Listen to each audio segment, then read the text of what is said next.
Frequently asked questions from entrepreneurs in this crisis.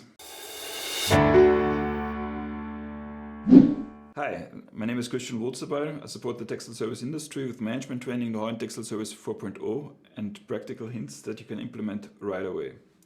I've offered my help to have a phone call with entrepreneurs in this crisis and to see whether we are fit and whether I can support them. And there's a link in the description below where you can schedule a strategy session with me. Then we can take it from there. So there are basically three topics that come up in the last time. One is first of all the issue of liquidity. So right now hospitality revenue is down up to 95%. So there are laundries that are really ghost laundries, and it's really tough to see. And I've just visited such a laundry a few days ago, and it's really tough. So in this case, I say you have really to scrutinize all expenditures, and you have to be careful that you do not feel yourself obliged to something that you have promised in the past. Of course, you should not break a contract or do something illegal, but you really need to be really, really tough. And every euro, every dollar that leaves the company is $1 of liquidity less. So stop everything, every expenditure, and really try to keep the money.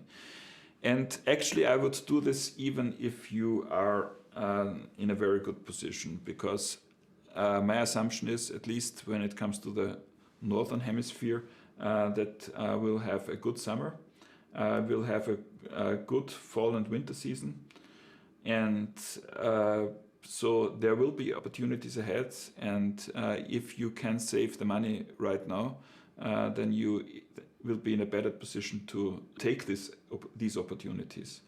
So if you spend, even if you have the money, I would keep it. So I would stop investments and projects and just focus on productivity right now, even if you have money. Okay, so that's the first thing. Really stop all expenditures. The second thing is please consult a really financial expert.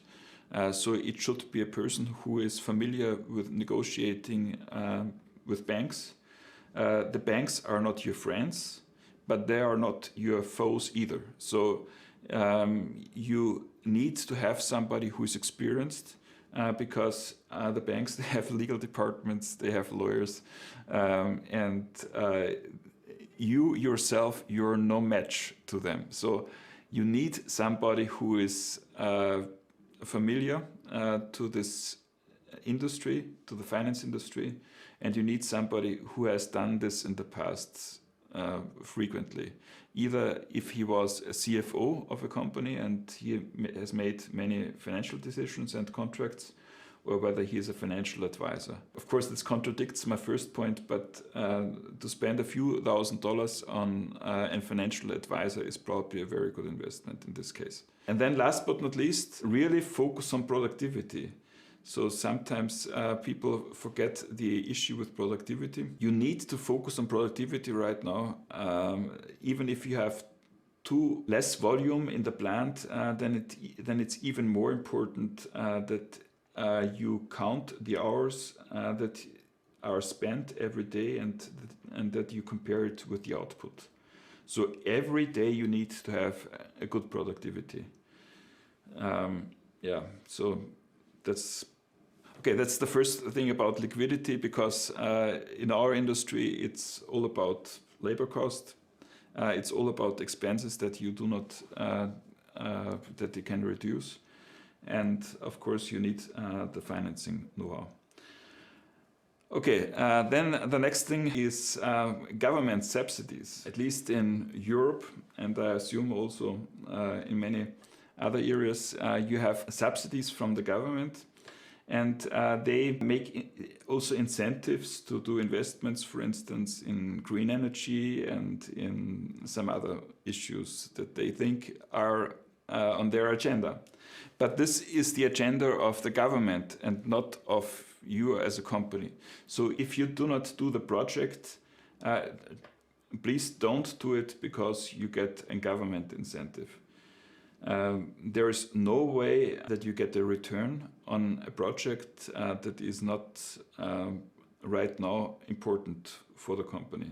So right now I wouldn't make any investment unless you really need it. This of course is also including the whole green energy and energy saving issues. Maybe this is an unpopular opinion, but I would even skip all savings of energy, because at least in the laundry business, energy costs are something like 5% of revenue. And if you can reduce energy consumption by 20%, which is huge, and a big project, and it takes a few weeks and months to implement it, then you will only save 1% of revenue in liquidity. And you do not save it now, but you save it for the fall or for next year, because it takes some time to materialize. So for the cash flow right now, you shouldn't do any project regarding saving of energy. So I would really focus on a labor cost. I would focus on the current customers, that you can serve them even better, that you can try to increase revenue by providing them more service.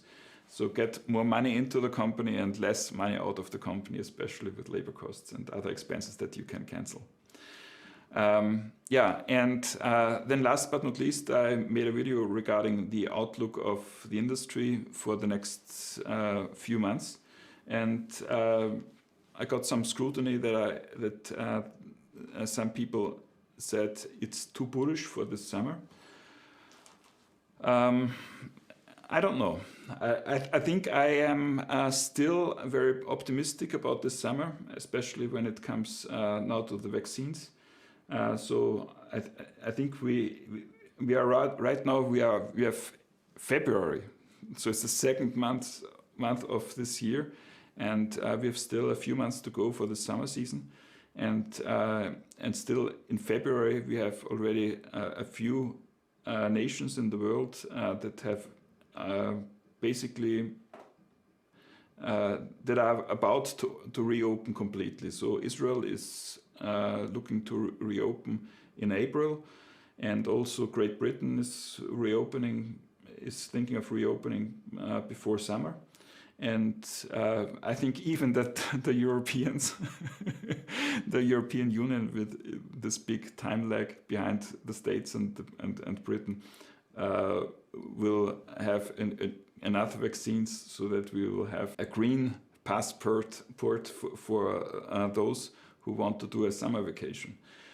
So I'm really optimistic that we will get at least a half decent summer season, probably like last year, and probably even better than last year.